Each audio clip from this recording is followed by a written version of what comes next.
সম্মানিত দেশবাসী এবং প্রবাসী ভাইয়েরা, আসসালামু আলাইকুম। আজ আমরা চলে আসলাম একটি মানবিক ভিডিও তৈরি করার জন্য। আমাদের 5 নম্বর ওয়ার্ডের আফিল ভাইয়ের ছেলে মোহাম্মদ এবাদুর রহমান এই জরিনার বিষয়ে। আসসালামু আলাইকুম।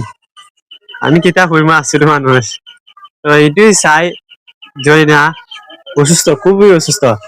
আইসি পরে দেখি চোখেটা পানি পড়ে গেছে। আজকে আমার বাবা নাই, তো মানুষ মরে গেলে গা বাসা নাই। যাই হোক, আমি আমার পক্ষ থেকে জরিনারে আমি যদি পারি সাহায্য করবো, আর বিদেশ বাইরে যারাই আসেন সবাই সাহায্য করতেন, এটাই আমার কাছে অনুরোধ। আসসালামু আলাইকুম। তো আমি একথাই বলতে চাই, এবাদুরের সাথে অনেক প্রতিষ্ঠিত ছেলেরা বাইরে থাকে, তাদের কিন্তু আর্থিক অবস্থা অনেক ভালো। আমি এটি আশা করবো এবাদুরের সাথে যারা যারা চলে, তার ফ্রেন্ড লিস্টে যারা যারা সমর্থবান আছে, তাদেরকে বলবো যে সহযোগিতা হাত বাড়াইতে, আর আমাদের যে ভিডিওটা সবাই শেয়ার করবেন।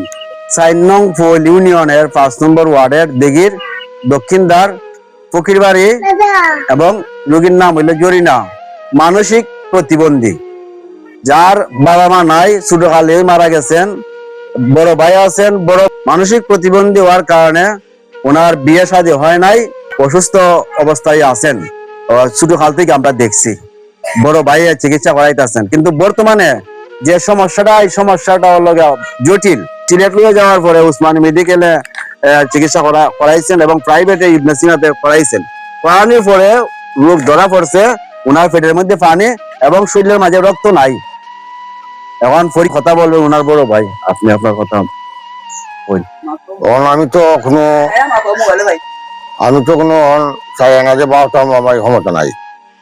আমি ওই উচিত লাগে আমি চাইছি যে আপনারা যদি দশে আমার একটু সাহায্য করুন। সিলেট অনেক কিছুদিনের ভিতরে তার গড়বড়ি গঞ্জানে তার টাকা পয়সার কোনো সমস্যা। আচ্ছা, যাক, সাহায্য মতে মানুষ যারা আছে নিরাত্মনা করছে, ওখান দেখা যাক করবার মতন না। ওখানে আপনারা যদি একটু সাহায্য সুবিধা করুন, এগুলো মনে করেন রুগীটার জন্য একটু ভালো হইব, আল্লাহর কাছে একটু দোয়া দূর পাওয়া যাবে, বুঝছেন। তখন ওই আমার ভাই, আমার ভাই, বুঝছেন, আমার ভাই ওই আজকে এই জন্য আসছে, আজকে ওই সমাধানটার দিকে ভিডিওটা করতেছে। অতটুকুই আপনারা কাছে একটু ওষুধ করবার জন্য আপনারা যতটুকু পারেন একটু সুবিধা করতেন, সাহায্য করতেন। সে ভাই করবার মতো ক্ষমতা নাই, বুঝলি। আমি শেষ একটা কথা বলতে চাই, হাদিসের কথা, দান করলে